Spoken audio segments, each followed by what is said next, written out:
अस्सलाम वालेकुम friends, welcome to my channel. आज का दिन मेरा आम दिनों जैसा बिल्कुल नहीं था। एक डेली रूटीन से हट के मुझे बहुत कुछ करना था। बातें तो साथ साथ होती रहेंगी। सबसे पहले आप ये सुबह सुबह का व्यू देखें, कितना पुरसकून व्यू है ना। बर्ड्स की आवाज़ें, वेदर, पुरसकून। ये नमाज के बाद का टाइम है। आज हम लोगों को अपना घर का सामान पैक करना था, जो मेरे लिए बहुत इमोशनल एक मोमेंट थी, जो मैं आपके साथ आगे शेयर करूँगी। सबसे पहले मैं आपको बताती चलूँ, सुबह सुबह मेरी ये रूटीन थी। नमाज के फ़ौरन बाद मैं ये दाना बर्ड्स को डालती थी। यहाँ पे एक प्लेट थी जो हवा की वजह से उड़ गई है, लेकिन मैं शेल्फ पे रख दूँगी। और मुझे इतना मज़ा आता था, और मैं सारा दिन वक्तन फ़वक्तन देखती रहती थी जब बर्ड्स इनको खाते थे। बहरहाल ये चीज़ें मैं बहुत मिस करूँगी। हम लोग कहाँ जा रहे हैं, क्यों जा रहे हैं, ये चीज़ें भी मैं आपसे शेयर करूँगी। अच्छा, ज़िंदगी में जब आपके सडन प्लान बनते हैं अचानक से, तो वो चाहे अच्छे हों या बुरे, लेकिन आप घबरा ज़रूर जाते हैं। और मेरी आज यही सिचुएशन थी। आज सारा दिन हमें काम करना था, अपना हाउस क्लियर करना था, सारी ज़रूरी चीज़ें हमें एक साइड पे करनी थी। अभी शुक्र है हमें फ़र्नीचर नहीं उठाना पड़ना था, क्योंकि हम लोगों ने अपना घर इसी तरह रेंट आउट करके जाना था। बहरहाल ज़रूरी चीज़ें उठाना भी कौन सा आसान काम है। इंसान इतनी चाहत से, इतनी मोहब्बत से घर बनाता है, और फिर जब कभी ऐसी सिचुएशन आ जाती है तो बहुत तकलीफ़ होती है। बहरहाल बारिश स्टार्ट हो गई थी। एक मैं इमोशनल, एक मौसम इमोशनल। क्लिप रिकॉर्ड करने के अलावा मैं साथ साथ काम भी कर रही थी। बहुत से काम थे। आज सारा दिन समझ लें हम लोगों ने काम में ही गुजारा। आज नमाज के बाद से रेगुलर काम काम काम। हमारा प्लान ईद के बाद का था, लेकिन कुछ मामलात इस तरह के हो गए कि हमें ईद से पहले ही जाना पड़ेगा। बहरहाल काम बहुत ज़्यादा था, इसलिए ब्रेकफास्ट हम लोगों ने बाहर से मंगवाया। ये कोयटा चमन का मलाई पराठा और अंडा पराठा था।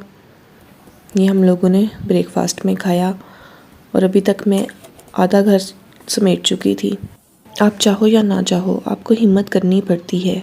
अल्लाह पाक ने आपका दाना पानी जहाँ लिखा है, आप ऑटोमेटिकली वहाँ पे पहुँच जाते हैं।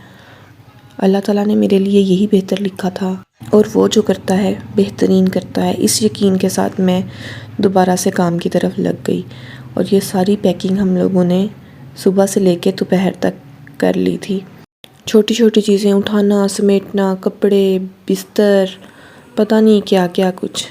घर भी किसी ख़जाने से कम नहीं होता, जहाँ छोटी से लेके बड़ी हर तरह की चीज़ मौजूद होती है। और जब उसको समेटना पड़ जाए या संभालना पड़ जाए तो आपको समझ ही नहीं आती, ख़ास तौर पे जब आपके सडन प्लान बन जाए। बहरहाल ये डेकोरेशंस थी जो मैं बहुत मोहब्बत से लेके आई थी। अपने घर को सजाया था, ये सब कुछ पैक किया। ये ब्लैंकेट मेरे हस्बैंड का ब्लैंकेट था, जो मेरे बेटे ने भी यूज़ किया, जो हम लोगों ने बहुत संभाल के रखा था। इसको पैक किया। ये कुछ मेरी यूनिवर्सिटी की चीज़ें थीं, जब मैं आर्ट बनाती थी। ये सीनरीज़, ये सब कुछ मैंने कितने सालों से संभाल के रखा हुआ था। ये सब कुछ पैक करके हम लोग फिर निकल गए बाहर। मौसम इतना अच्छा था, पर दिल बहुत दुखी था। सीरियसली आज मुझे मेरे पापा भी बहुत याद आ रहे थे। उन्हें दुनिया से गए 9 साल हो गए हैं, लेकिन जब कभी ऐसी सिचुएशन होती है वो इस कदर याद आते हैं। बहरहाल मैं आपको अपने इमोशंस बता के मज़ीद दुखी बिल्कुल नहीं करूँगी। बस जो लोग मेरा व्लॉग देखते हैं वो सब्सक्राइब और लाइक के अलावा मेरे लिए दुआ भी कीजिएगा। शाम होने वाली थी, और हम लोग बस ये बाहर से घर देखते रहे, बहुत सी बातें करते रहे। अपनी सारी हमने बातें रिपीट की, अपना पास्ट रिपीट किया। फिर ये भाभी ने खाना भेजा, तो खाना खाया। ये बहुत मज़े का खाना उसने बना के भेजा था। जब अपने आप से इतना प्यार करते हैं आपको बहुत अच्छा लगता है, और मुझे तो मेरे घर वालों ने बहुत ही सपोर्ट किया। बस ये लगेज भी पैक हो गए थे, कपड़े, बर्तन, जो कुछ ज़रूरी चीज़ें थी सब कुछ पैक हो चुका था। फिर ये गाड़ी आई और सारा सामान अम्मी की तरफ शिफ्ट हो गया, और ये टाइम मेरे लिए बहुत मुश्किल था। अल्लाह आगे जो करे हमारे हक़ में बेहतर करे। बहरहाल ये टाइम हमारे लिए बहुत मुश्किल था। सारा दिन काम कर के मैं बिल्कुल थक के चूर हो चुकी थी, और इमोशंस, और मुझे बार बात पे रोना आ रहा था।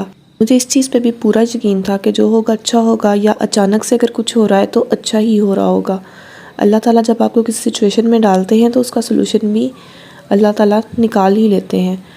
बहरहाल मेरी तबीयत बहुत ज़्यादा ख़राब हो गई, कुछ काम बहुत ज़्यादा था, बर्डन बहुत ज़्यादा था, कुछ इमोशनली। बस हम लोग चले गए हॉस्पिटल चेकअप करवाने।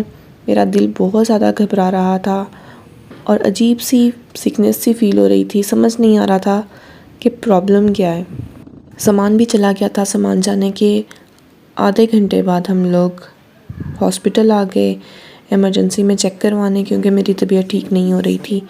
यहाँ चेक करवाने पे पता चला मेरा बीपी हाई है। यूजुअली मेरा बीपी हाई नहीं होता, मैं लो बीपी की पेशेंट हूँ, लेकिन आज मेरा बीपी हाई हो गया।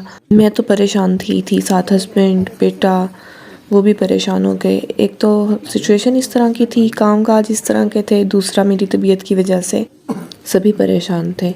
बहरहाल यहाँ से चेकअप करवाने के बाद बाहर से मैंने मौसमी का जूस लेके पिया ताकि थोड़ी तबीयत बेहतर हो, थोड़ा फ्रेश फील हो। उतनी देर में भाई और भाभी और अम्मी हमारी तरफ आ गए। उनकी तरफ भी सारा सामान पहुंच चुका था, उनने रखवा दिया था। फिर हमारी तरफ आए और आते हुए ये खाना भी लेके आए।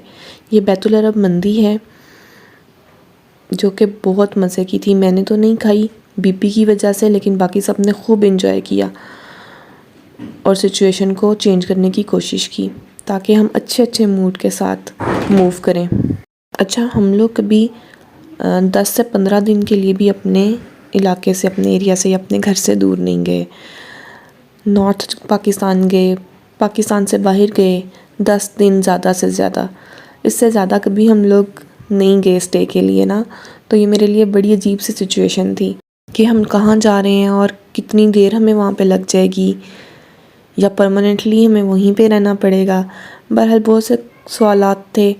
अल्लाह बेहतर जानता है, अल्लाह ने हमारे लिए क्या बेहतर रखा है। फिर हम सब वॉक करते करते अपने घर के पास वाले पार्क में आ गए, जहाँ बैठ के हमने बहुत सी बातें की। सभी परेशान थे, बहरहाल हमें मज़ा आ रहा था। फिर भी व्लॉग अच्छा लगा हो तो काइंडली सब्सक्राइब कीजिएगा, लाइक कीजिएगा और दुआओं में याद रखिएगा। Thanks for watching.